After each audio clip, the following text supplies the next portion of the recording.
hindi nga pro Duterte eh. Magsisentimiento eh.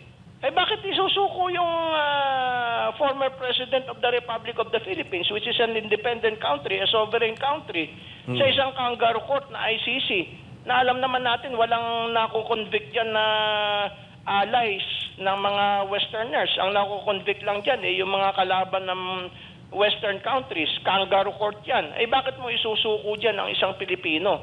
No, eh baka pati yung mga kakampi ng administrasyon magbago na ng isip, eh eleksyon pa naman ngayon. Ay baka hindi ko na iboboto itong mga kandidato ni Bongbong. Eh hindi pala nationalistic itong mga ito eh. Hindi pinagtatanggol yung ating sovereignty at independence at sumusuko sa isang kangaroo court of Western countries. Ay dito na lang kami sa mga kandidato ni Duterte boboto. Ay medyo mag-isip-isip sila dahil meron po mga ramifications yan, ano? Talagang mahal na mahal ng mga OFW ang ating former president, no, sapagkat siya ang gumawa ng Department of Migrant Workers at siya rin ang nagsakatuparan ng ospital para sa mga OFW, bangko para sa mga OFW at marami pang ibang mga ginawa niya, no, at yung OWA, no, pinaganda ni President Duterte yung serbisyo ng OWA. Kaya talagang mahal na mahal siya ng mga OFW. Matatandaan natin nung siya ay tumakbo para presidente ay yan ang kanyang pinuntahan. At ngayon, eleksyon na naman, ay hindi niya nakakalimutan ang mga OFW. Hindi siya nagbabago. Parating number 1 priority niya ang mga OFW, ang mga bagong bayani at ang mga pamilya ng ating mga bagong bayani. Correct, Prof. At nakita naman natin yung reaction din ng mga OFWs. Talaga naman naiyak sila. Hindi nila lubos akalain ang mangyayari na muling bibisitahin sila ng ating former president. Kung saan gaano kalaking tulong din ito para sa OFW. Eh kasi parang hindi pa nabuhayan ulit sila ng loob, Prof, sa pagdating. Kumbaga pag-asa. Tama po ba, Prof? Yes, alam mo naman tayo mga Pilipino, kailangan natin yung personal touch, no? Yung talagang pinupuntahan ka kahit na malayo ka. Ibig sabihin, binibigyan ka ng importansya. Correct. No? Alam mo naman ng ating mahal na dating Pangulo ay talagang genuine ang kanyang pagmamahal sa ating mga OFW. At alam niya kung gaano kahirap ang buhay ng mga OFW. At nung panahon niya ay hindi siya nagdadalawang isip, no? Pagka merong isang OFW man lang ang inapi, automatic bina-blacklist yung bansa na yon. At hindi na tayo nagpapadala ng mga OFW dun sa bansa na yon hanggat hindi sila nagbabago sa pagtrato sa ating mga OFW. Yes, correct, Prof. At especially, ito yung mga bagay na hinahanap din ng maraming Pilipino sa mga tumatakbong politiko na kinakailangan nilang personal o kumbaga yung grassroots level talaga ay maramdaman din ng mga nasa laylayan.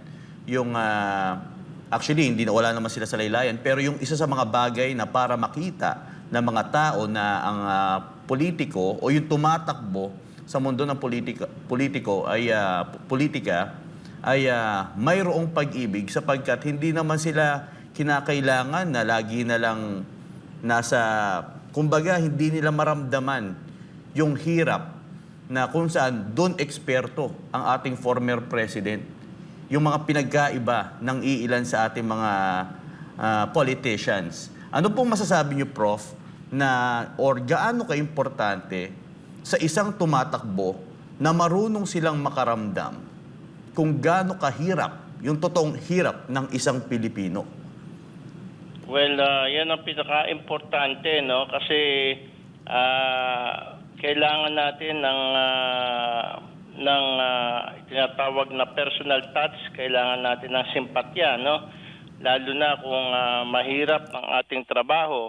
Halimbawa, domestic helper ka sa Hong Kong o sa Saudi Arabia o sa Kuwait, no? Mahirap po 'yan, hindi ho 'yan biro-biro kasi kadalasan hindi lang naman domestic helper ang trabaho niyan. Yan nagtuturo ng English, mathematics, social studies doon sa anak ng kanyang amo, no? So talagang mahirap kasi hindi lamang siya domestic helper na naglilinis ng bahay o nagluluto o naglalaba.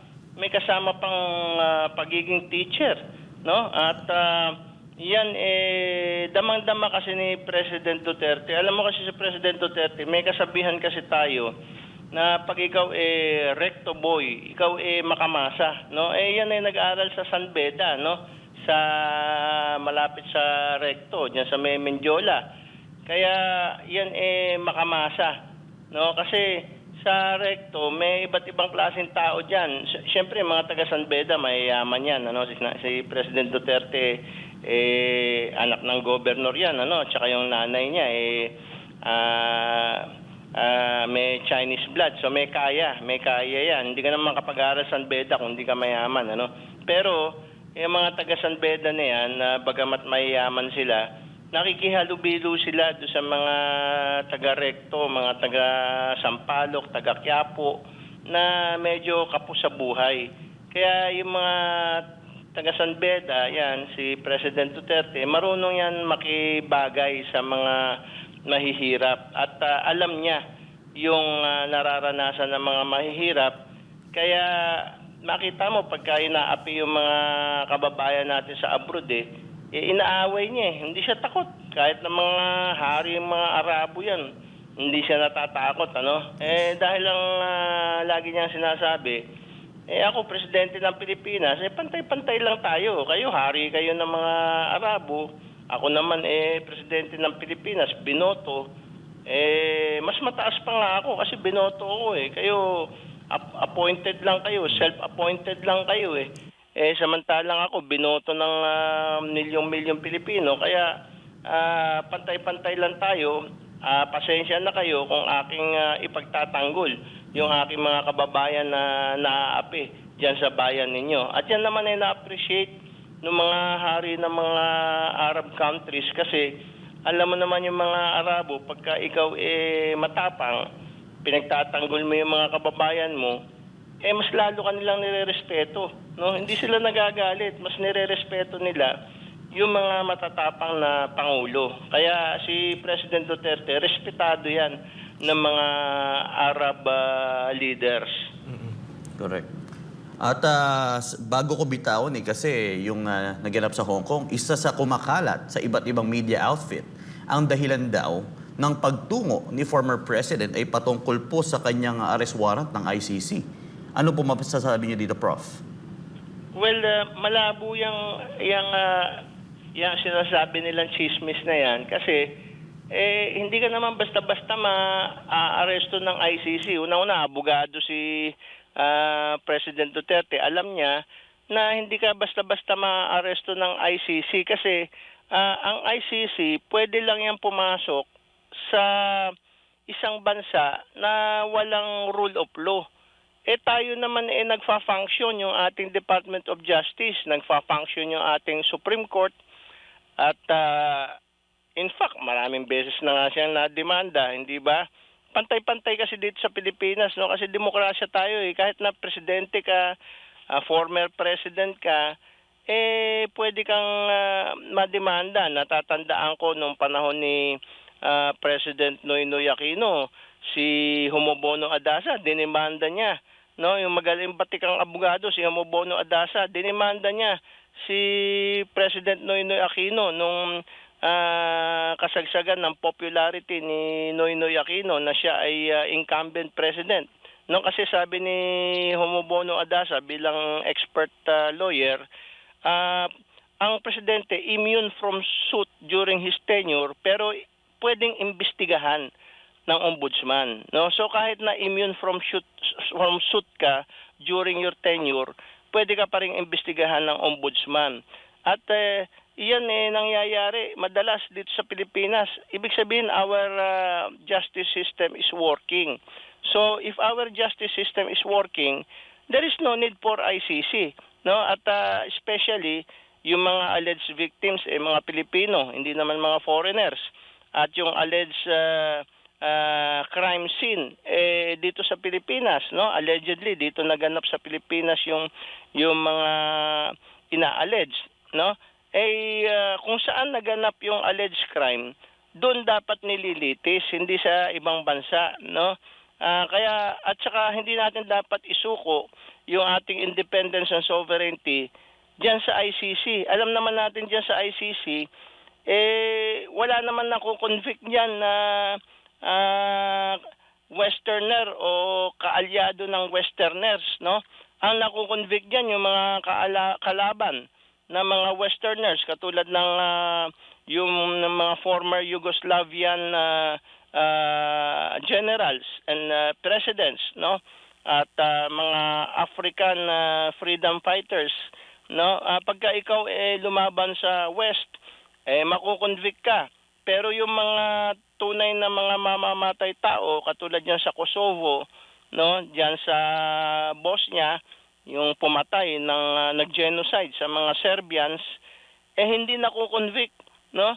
Basta kakampi ng West, hindi nakukonvict. Pero pagkakaaway ng West, ay nakukonvict. So it's a kangaroo court, no? So there is no need for any Filipino to be under a kangaroo court. Maganda yung mga korte natin dito. We do not need ICC, which is a kangaroo court, wherein only the enemies of the Western so-called allies are being convicted, while their friends, no, the friends and allies of the West are not being convicted. So what kind of court is that but a kangaroo court? Correct, Prof. Kasi we know for a fact that we have a good justice system. But what if, Prof, na the administration itself supported to make this ICC warrant of arrest happen by the DOJ? Like for example, the DOJ, halimbawa lang, ang DOJ nakipagtulungan para maisagawa ito. Ano po ba yung posibleng kapamaraanan para mangyari? Halimbawa, ang sinasabi nila, matagal na po kasi ito pero hindi mangyari-yari. Well, yung mga pronouncement kasi ni President Marcos so far, at saka ni Congressman Ace Barbers, nila Secretary Remulla, they will uphold the independence and sovereignty of the Republic, and they will not allow Filipino to be surrendered to the ICC even if the Filipino is indicted. Ngayon, kung sila makikipagtulungan sa ICC para madala sa ICC yung katawan, yung corpus, no, nung accused doon sa ICC, ay delikadong president po yan, no? Kasi unang-una presidente yan ang pinakamataas na opisyal ng ating bansa, no? Si President Duterte, he was once our president. Kung yan magagawa sa isang dating presidente, what more sa ordinary Filipino? At ano mangyayari kay President Marcos, Bongbong Marcos, kung wala na siya sa pwesto? Baka siya rin ay madala sa ICC at makulong sa ICC. Sana maalala ni President Marcos Jr. yung ginawa ng mga Westerners sa pagpapabagsak sa kanyang tatay at pagpapahiya sa kanyang tatay. Nilagay sa Guinness Book of World Record na the biggest thief, the biggest robber of them all. Mga Westerners ang may pakana niyang ICC na yan, pero sila mismo ay hindi nagme-member dyan, no? Yung Amerika, pressure ang Pilipinas na mag-member dyan, pero yung Amerika mismo hindi nagme-member dyan, ano? Parang sa International Law of the Sea, sa UNCLOS, Pressure tayo ng Amerika na mag-member ng UNCLOS, pero yung Amerika mismo hindi nag-member ng UNCLOS. So, double standard of justice, no? Walang kapag-asa ang sino mang hindi kursunada ng Western countries, no? Hindi ka kaalyado ng Western countries, wala kang pag-asa na dyan sa ICC. Sigurado makukonvict ka dyan. Pero kung ikaw nag-conduct ng genocide, pero kakampi ka ng Western countries, katulad nga yung mga Bosnian Muslim genociders at saka yung mga Kosovo genociders na mga Serbians, no? Pinagpapapatay nila yung mga Serbians at saka yung mga Christians. Pag ikaw talagang nag-conduct ng genocide pero kakampi ka ng Western countries, hindi ka makukonvict yan. Pero kahit na walang ebidensya, meron mga na-convict yan, napakarami na-convict yan, hearsay evidence lang, no?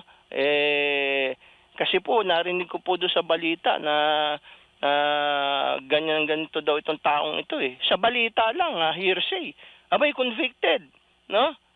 Kaya yung isang Yugoslavian imbis na ma-convict siya sa kangaroo court ng ICC, uminom siya ng lason, nagpakamatay siya.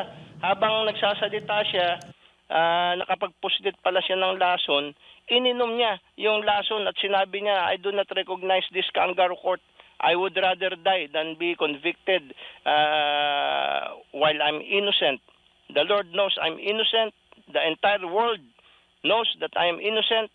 So I would rather drink this poison and die than be convicted by this kangaroo court. Yan ang sinabi ng isang Yugoslavian leader, no?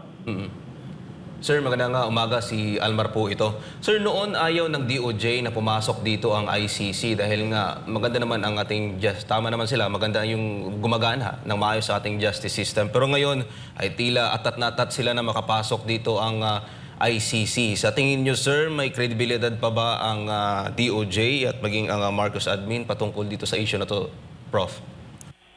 Iyan ang nakakalungkot. Sana ma-realize nila na mawalan sila ng kredibilidad kung isusuko nila ang isang Filipino citizen, lalo-lalo na dating Pangulo, sa ICC. Kasi alam naman ng lahat na yung ICC ay imbento ng Western countries para mapakulong at kung minsan mabitay yung mga leader ng iba't ibang bansa na hindi nagpatuta sa Western countries.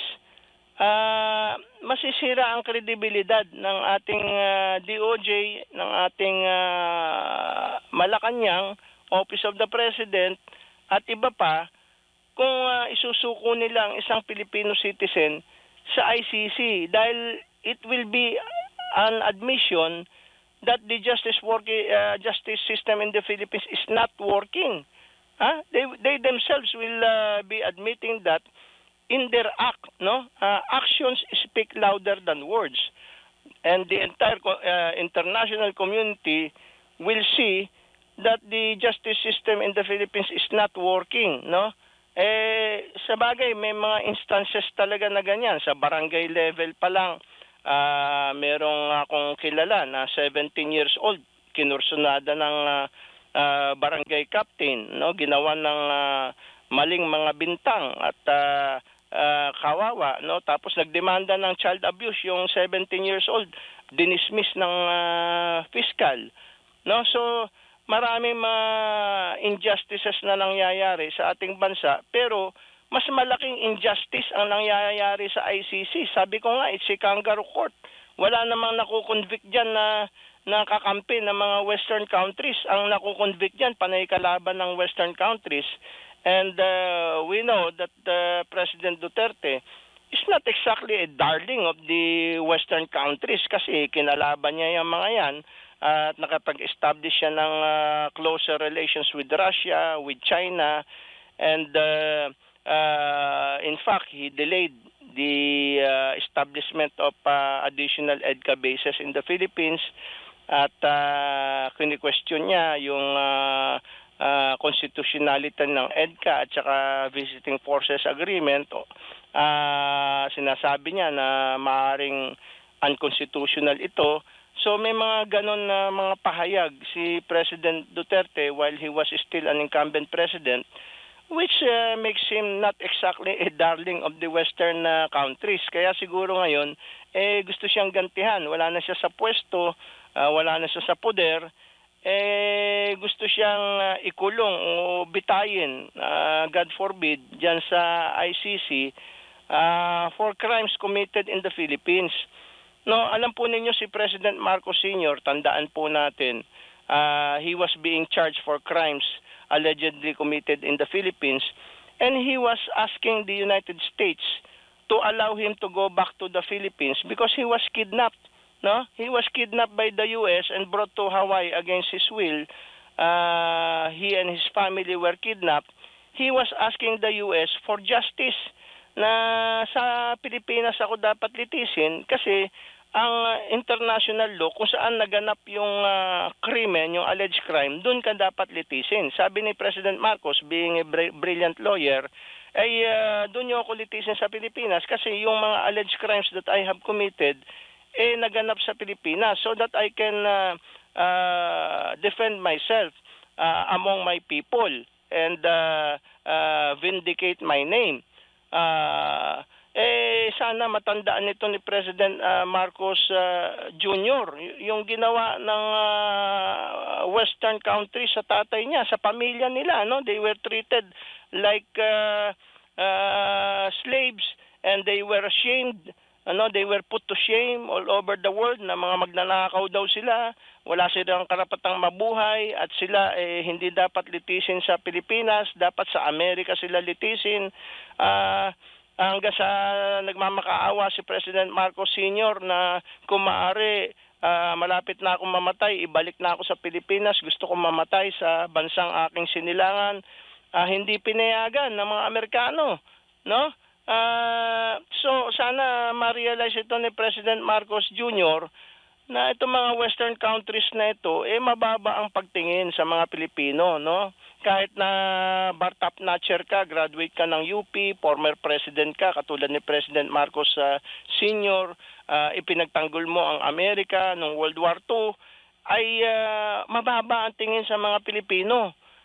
So dapat wag na itong payagang mangyari pang muli na yung Western countries dadalhin si former President Duterte sa isang kangaroo court at doon lilitisin, samantalang yung justice system sa Pilipinas ay gumagana naman, no? In fact, naka-impeach nga pati yung anak ni President Duterte. Ibig sabihin gumagana yung ating justice system. Meron tayong Supreme Court, meron tayong impeachment court, meron tayong regional trial courts, meron tayong Sandigan Bayan, kumpleto, gumagana, may mga piskal, no? Kung wala kang abogado, bibigyan ka ng abogado ng PAW, libre. So gumagana yung ating justice system, no? At meron tayong demokrasya kahit papaano, no? At nakakapagsalita yung mga biktima ng krimen sa media. In fact, hinahype pa nga ng Rappler at saka ng ABS-CBN, no? Bagamat nagpalit na ng pangalan yung ABS-CBN pero nag-i-exist pa rin, no? Binibigyan ng mga so-called yellow journalism practitioners yung mga alleged victims para bakbakan ng husto si former President Duterte. So gumagana yung ating justice system, including the fourth estate, which is the media and the social media. Hindi naman sinesensor yung ating social media. Talagang grabe ang mga banat kay former President Duterte, no? So gumagana yung ating so-called democracy and our so-called justice system. There is no need for ICC, which I have been always telling, as a kangaroo court. Wala siguradong convicted yan si President Duterte if they will surrender President Duterte to the ICC. Sir, maganda na nabanggit mo yung Western countries yung sumira sa pamilyang Marcos. Sa tingin niyo, sir, bakit kaya hindi ito nare-realize ni Pangulong Bongbong Marcos na yun nga, yung Western countries ang sumira sa pamilya nila pero ngayon ay tila parang doon pa siya pumapanig. Sa tingin po ninyo, sir, na meron bang nagkaroon na bargain sa pagitan ng ni President Bongbong Marcos at dito sa Western countries? Ang analysis ko dito, nagkaroon ng trauma itong si President Bongbong Marcos because at that time, medyo bata pa siya, no? That was 1986, 1987. Palagay ko nagkaroon siya ng trauma kasi in effect, they were imprisoned, no? Under house arrest. Although the Americans would not admit it, they were put under house arrest. They were put to shame. Nilagay yung mga pangalan nila sa buong mundo na mga magnanakaw sila.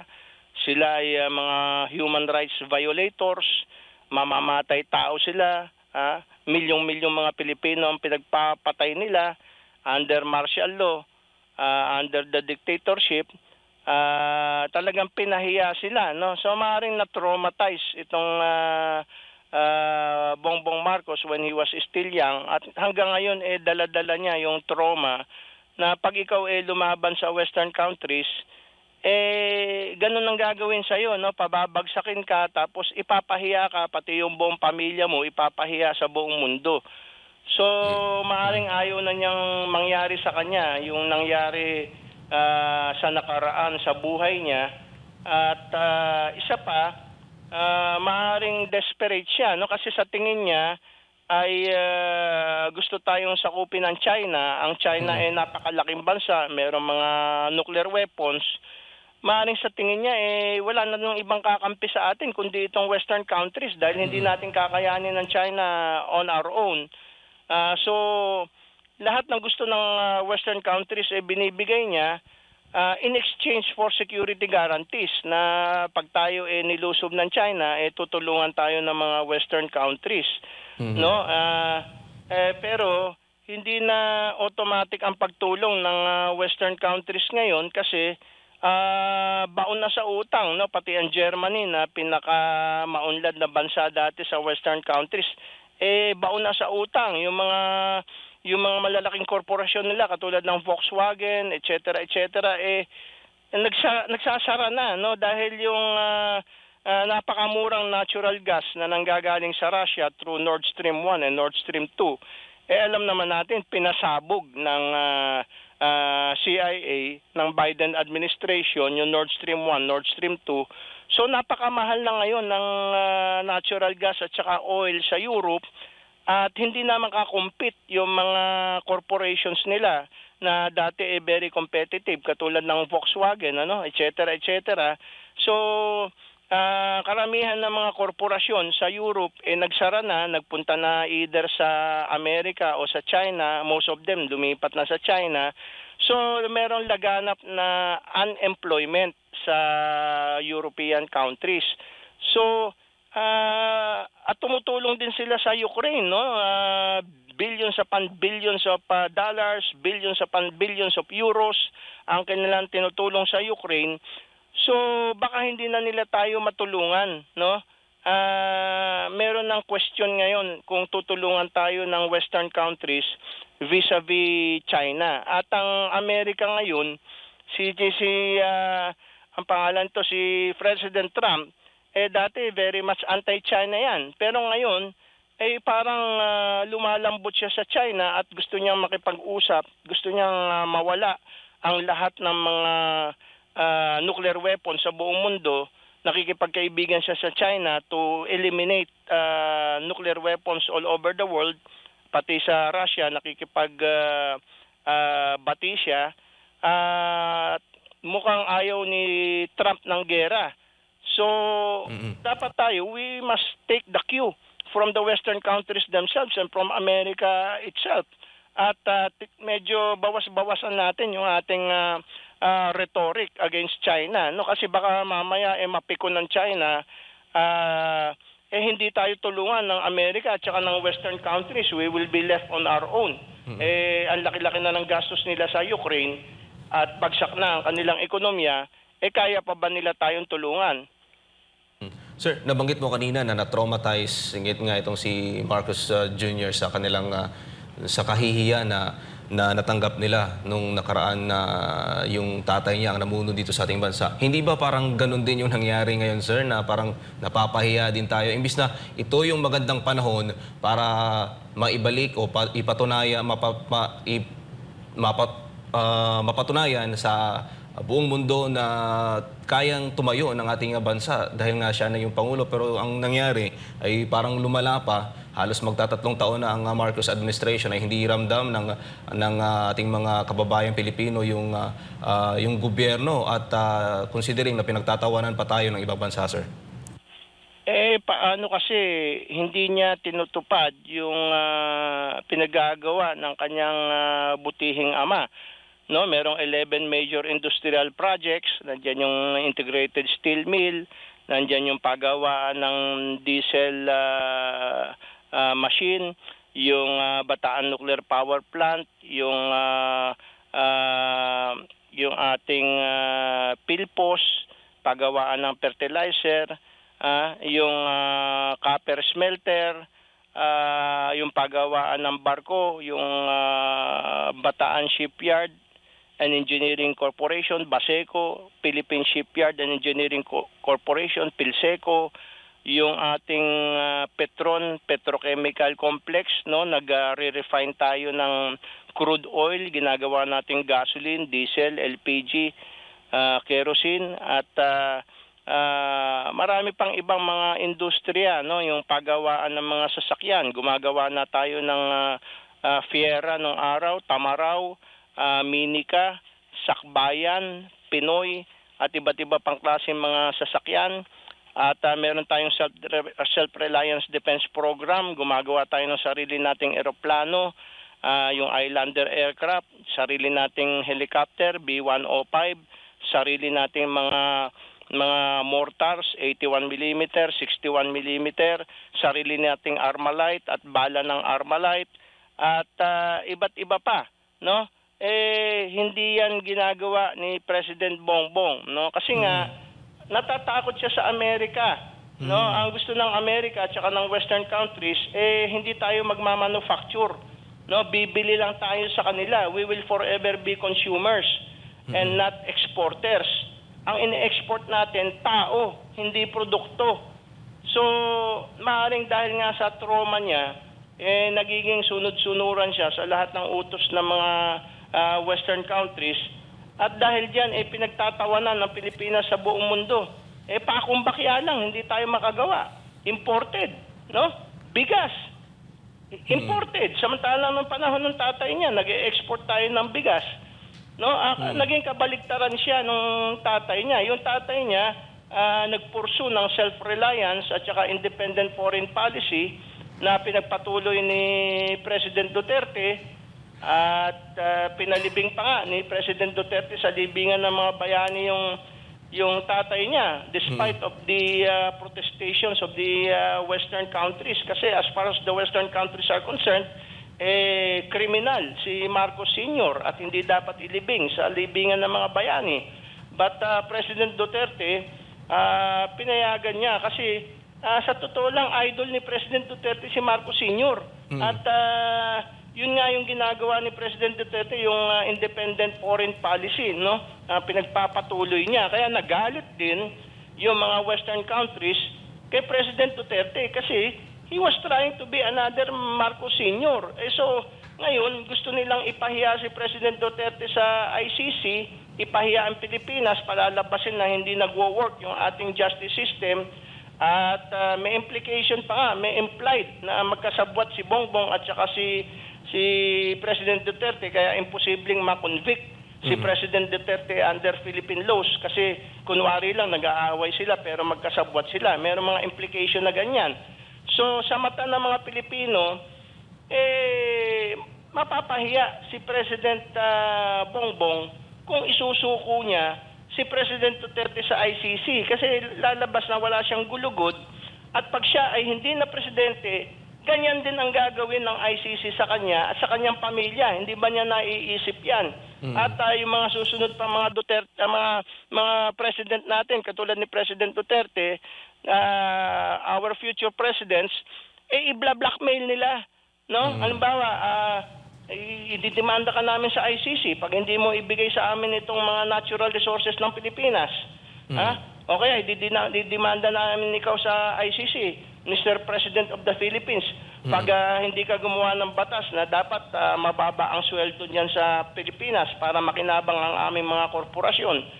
So, magiging president, dangerous president, ang magsuko ng isang former president sa ICC. Kasi yan gagamitin sa mga future presidents natin para ma-blackmail sila, tatakutin sila. Uy, ma-ICC ka pag hindi ka sumunod sa utos namin. Ibigay mo lahat ng mga natural resources ng Pilipinas sa amin. Bigyan mo ng napakababang sweldo ang mga Pilipino para yung aming mga multinational corporations makinabang. So, dangerous president po yan. Dapat i-maintain natin yung ating independence at saka sovereignty as a republic. Pinaglaban niya nila Dr. Jose Rizal, nila Andres Bonifacio. Huwag nating isuko. Ganyan-ganyan lang. No? Ang Pilipino dapat nililitis sa Pilipinas. Kung saan nangyari ang krimen, doon dapat litisin ang tao. Yung kung saan nangyari yung alleged crime, yung pinangyarihan. Sa Pilipinas nangyari yung alleged crimes di dapat sa Pilipinas litisin. Hindi po ba? Sir, medyo maiba lang ako ng konti bago ko ibigay kay kapartner Franco. Binawi ng US yung kanilang mga military aid sa iba't ibang bansa na nakapag-commit na sila. Sa tingin niyo, sir, sa administrasyon ni President Donald Trump, ano yung mangyayari sa mga EDCA bases natin dito sa ating bansa? Well, yan nga, no? Kaya nga nakikipagkaibigan ng husto si President Bongbong Marcos sa Amerika at sa Western countries ay para hindi nila alisin yung kanilang mga puwersa at yung kanilang alyansa sa Pilipinas. No, kasi isa 'yan sa mga consideration na nate-threaten kasi ang Marcos administration sa China, no? Lalo na merong bagong issue na naman na statement ang China na ang Palawan daw properly belongs to China. At parang balak pa nilang bawiin yung Palawan. Napakayaman po sa langis ng Palawan at natural gas. So, nate-threaten yung Marcos administration. So, talagang nakikipagkaibigan ng todo-todo sa Amerika at saka sa Western countries. Kasi on our own, dahil nga hindi tayo nagko-conduct ng Self-Reliance Defense Program, hindi katulad ng panahon ni Marcos Sr., meron na tayong bongbong missiles, no? Kapangalan pa ng ating Pangulo ngayon, bongbong missiles. Kasi ang labanan ngayon, missiles na at saka mga drones. Nakita ninyo sa Ukraine, missiles at saka drones na ang labanan, no? So wala tayong capability to make our own missiles, no? Binasura natin yung bongbong missiles, binasura natin yung Self-Reliance Defense Program, import na lang tayo ng import, baon na tayo sa utang sa kaka-import natin. Wala tayong kapag-pag-asa para tayong Ukraine na darating sa punto na ipamimigay na yung ating natural resources sa Western countries para lang ipagtanggol nila tayo laban sa China, which is wrong. We should be the ones that should be making our own weapons. At para magkaroon tayo ng defense industry, para magkaroon ng trabaho ang mga Pilipino dito sa Pilipinas. Hindi na kinakailangan mag-abroad para lang magkaroon ng trabaho. Pag meron tayong sarili nating defense industry na preferably owned by the government, hindi private, kasi pag private, magiging negosyo yan, ano? Government-owned defense industry, we will be able to provide jobs here in the Philippines, and our Filipinos will no longer have to go abroad just to earn a living. At hindi na nila kailangan maging domestic helper, maging factory worker na sila sa ating defense industry dito sa Pilipinas, at makakapiling pa nila ang kanilang mga pamilya. Hindi sila malalayo sa kanilang pamilya. Mawawala yung social cost of migration. So, yan pinagsasabi ni President Duterte nung araw yan, kaya lang 6 years lang yung kanyang term, hindi niya nabigyan ng katuparan. Pero ngayon, si President Marcos Jr., sana ipagpatuloy niya yung pangarap ni President Duterte na magkaroon tayo ng Self-Reliance Defense Program At yung ginawa ng kanyang ama mismo na meron tayong self-reliance defense program, meron ang bongbong missiles. Sana ganyan, huwag tayong umasa sa mga dayuhan. No?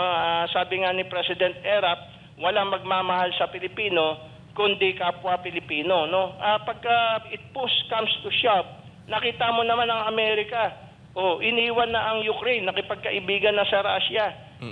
Paano kung iwan tayo ng Amerika at makipagkaibigan na sa China? Sapagkat ang China ang pinakamalaking market sa buong mundo. There are 1.4 million consumers. Bibili yan ng mga produktong Amerikano. Di kikita ng malaki ang Amerika. Negosyante si Trump ilan lang ang Pilipino? 110 million Filipinos lang tayo. Konti lang yung ating consumers. As compared to China, 1.4 million. Sinong pipiliin ni Trump being a businessman? Saan ka makakabenta ng mas maraming produkto na made in US? Sa Pilipinas na 110 million lang ang population? O sa China na 1.4 billion ang population? So negosyante si Trump, naturally, makikipagkaibigan sa China. Maiiwan tayo sa pansitan. Sir, nabanggit mo na iniwan ng Amerika yung Ukraine at nakipagkaibigan sa Russia. Hindi pa ito parang wake-up call sa atin na bumalik na sa independent foreign policy? Considering na nung nakaraan na sa administrasyon ni former President Joe Biden ay pinangakuan tayo ng ironclad commitment, $500 million na military aid, pero walang nangyari at nagpalit na ng administration ang US. Hindi ba dapat parang magiging wake-up call na to sa ating Pangulo na bumalik na sa independent foreign policy? Dapat lang, kasi nga, bakit natin ini-export yung ating natural resources as raw materials? Bakit hindi natin ang dami nating iron ang dami nating manganese. Pwede tayong gumawa ng integrated steel mill kasi ang iron, ang manganese, ginagawang steel. Hindi ka makakagawa ng tangke, eroplano, missile, o ano pa man pag walang steel. Kaya yan ang inuna ni President Quezon at saka ni President Marcos. Lahat ng mga presidente natin, magmula kay Quezon hanggang kay Marcos, ang inuna yung integrated steel mill diyan sa Iligan na ang nagpapower ay yung Maria Cristina Falls para mura yung electricity kasi nagko-consume ng napakalaking electricity ang isang integrated steel mill. Kaya yan kumukuha ng kuryente sa hydroelectric power plant ng Maria Cristina Falls. Bakit pinatay yan nung panahon ni Cory at saka panahon ni President Ramos? Allegedly sa utos ng mga Amerikano para hindi tayo maging industrialized. Kasi nung panahon ni President Marcos Sr., gumagawa na tayo ng mga Scorpion tanks under license from Britain. At yung steel na ginagamit doon sa Scorpion tanks na yan ay nanggagaling sa National Steel Mill sa Iligan. No, at pati yung bongbong missiles, yung mga steel components nanggagaling sa Iligan, National Steel Mill ng Pilipinas. It's about time na yung kinikita na dolyares ng ating mga OFWs na billions upon billions of dollars ay gamitin natin in coordination with our authorities in our natural resources, ay i-convert natin yung ating mga natural resources into finished products, yung ating copper. Naku, napakahalaga ng copper, hindi aandar ang kuryente o ano pa mang electronic item kung walang copper. Tayo napakayaman sa copper. At meron ng pinagawang copper smelter si President Marcos Sr. diyan sa Leyte, ay pasar, ay privatize, napunta sa isang foreign corporation, meron tayong Philfos, ang mahal-mahal ng bigas. Meron tayong paggawaan ng fertilizer, pinagawa ni President Marcos Sr. Abay, anong nangyari? Tila, privatize din at pinatay. So lahat ng mga ating industries ay pinagpapatay ni President Cory sa utos ng mga Amerikano kasi mga Amerikano nagluklok kay Cory sa kapangyarihan. So sunod-sunuran si Cory sa mga Amerikano, pinatay lahat ng 11 major industrial projects kasama yung Bataan Nuclear Power Plant, Integrated Steel Mill, Pilpos, Pasar, Baseco, Pilseco, lahat ng ating Self-Reliance Defense Program, pinatay lahat. Now this is the golden opportunity for the son of President Marcos Sr., Bongbong Marcos, for whom the Bongbong missiles were named, to revive our 11 major industrial projects and our self-reliance defense program para hindi na tayo umasa sa mga dayuhan. Gumawa tayo ng sarili natin mga jet fighters, gumawa tayo ng sarili natin mga missiles, mga drones, mga barko. Paano ka makakagawa ng barko kung wala kang integrated steel mill? Kailangan na napakaraming steel para makagawa ng barko.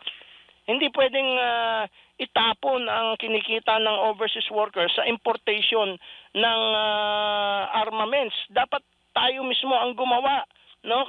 Gawin natin yung ginawa ng South Korea. Nag-industrialize ang South Korea sa tulong ng mga dollars na kinikita ng kanilang South Korean overseas workers. Ngayon, yung overseas Filipino workers kumikita ng billions upon billions of dollars, gamitin natin yung billions upon billions of dollars na yan para mag-industrialize tayo, para hindi na tayo aasa sa ibang bansa. At yung Bataan Nuclear Power Plant, it was the first step for us to be able to make an atomic weapon. No, kasi yung used uranium dyan, pwede mong i-process into plutonium or into atomic weapons, tapos meron kang bongbong missiles to deliver the nuclear weapons to the targets. Di meron na tayong deterrent, hindi na tayo sasakupin ng ibang bansa kapag meron kang nuclear weapon. Yan yung yung vision ng tatay. Ay nagtataka tayo bakit yung anak parang kabaligtaran, no? Parang takot na takot sa westerners at hindi nagpapakita ng independent foreign policy, no? Parang sunod-sunuran lamang. Paano kung iwan tayo sa pansitan? Ay kawawa tayo, no? Correct, Prof. At nakita naman natin kung gaano kahalaga na magkaroon ng sarili nating bansa ng isang matibay na military hardware. Pero maiba lang po ako saglit, Prof. Gusto ko lang po balikan yung nangyayari ngayon sa Davao City. Dahil kagabi, merong kumakalat na video, may mga nakuha tayong video, at the same time, may mga supporting na mga balita rin tayo natatanggap patungkol sa pagdagsa ng mga kapulisan. Ito, kung ating babalikan, yung naganap na 16-day siege sa loob ng compound ng KOJC. Ito yung gagawin ngayon sa balitang ito, kaugnay sa ICC, yung paghuli po kung saan 7,000. Mas marami pa po. Kung saan, kasi nagawa po nito sa kapanahunan nung hinahanap po nila si Pastor Apollo C. Quiboloy. At ngayon po, Prof, ano po nakikita nyo sa mga ganitong kaganapan na nag-uumpisa na pong parami ng parami ang kapulisan? Nakita nyo may riot shield pa na dala. Same thing sa before mangyari ang siege. Prof. Naalala ko yung sinabi ni President Quezon at si President Marcos Sr. Parang anak-anakan ni Quezon yan. Noong panahon ni President Quezon, aktivista yung batang Marcos Sr., no? Napapagbintangan nga na kaliwa, no? Pero naging anak-anakan siya ni President Quezon, itong si Marcos Sr. Bumilib si President Quezon sa kanya. At ano ang sinabi ni President Quezon? No? Sabi ni President Quezon, "My loyalty to my party ends when my loyalty to my country begins." Yan ang golden knowledge na ipinasa ni President Quezon kay President Marcos Sr. No? My loyalty to my country ends when my loyalty to my party ends when my loyalty to my country begins. Ibig sabihin, kung i-apply mo yan sa present situation, wag mong arestuhin yung kapwa mo Pilipino at isuko mo sa mga dayuhan. No, bagamat magkaiba ang inyong partido, no, ikaw Partido Federal at kaalyado mo yung Lakas NUCD, Kaalyado mo yung Nationalista Party, and to some extent, parang kaalyado din yung Liberal Party, ano?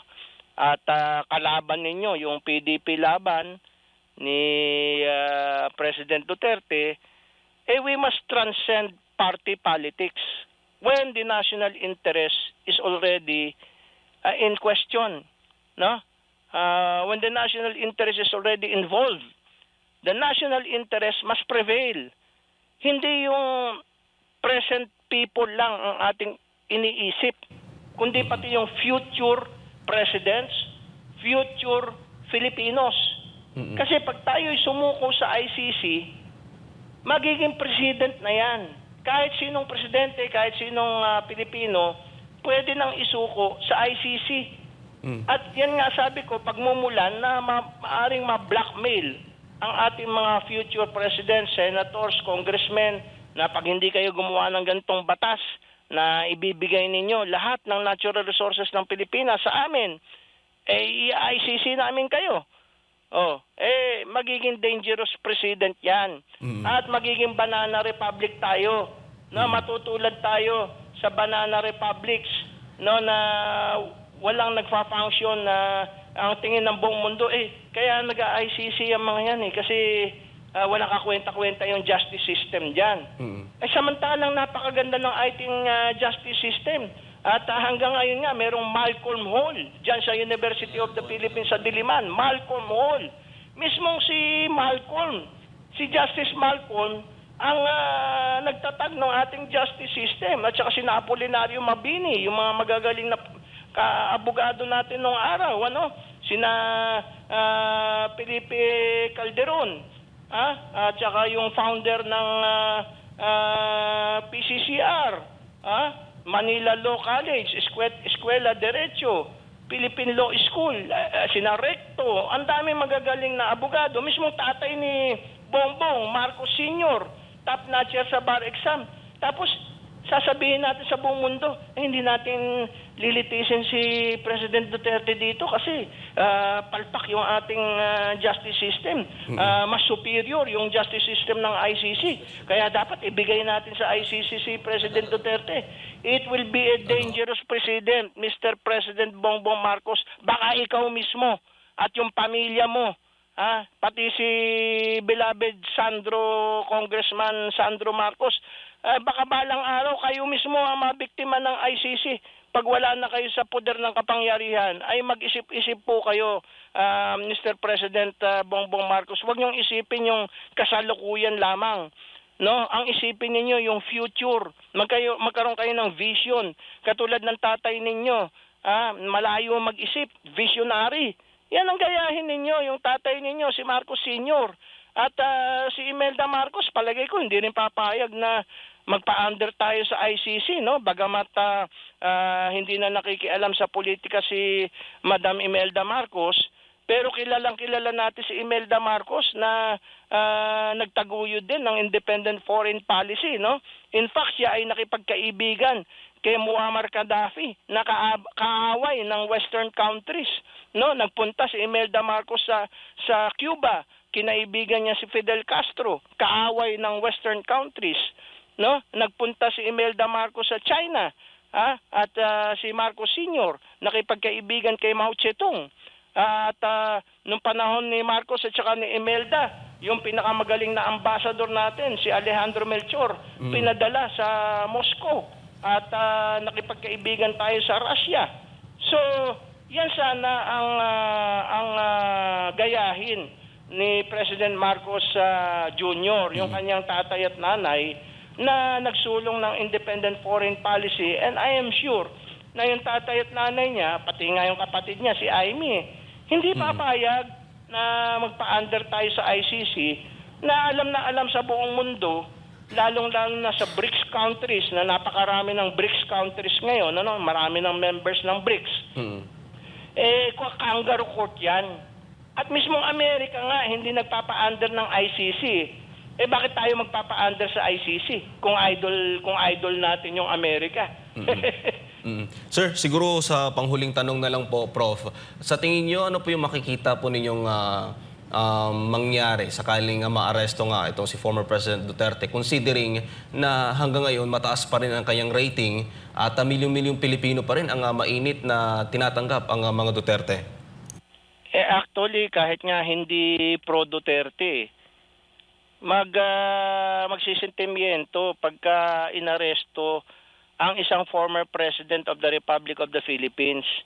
No, kahit na ikaw hindi maka-Duterte, ikaw Pilipino, nagmamahal ka sa Pilipinas, ikaw ba papayag na magpapa-under tayo sa ICC na isang kangaroo court ng mga Western countries?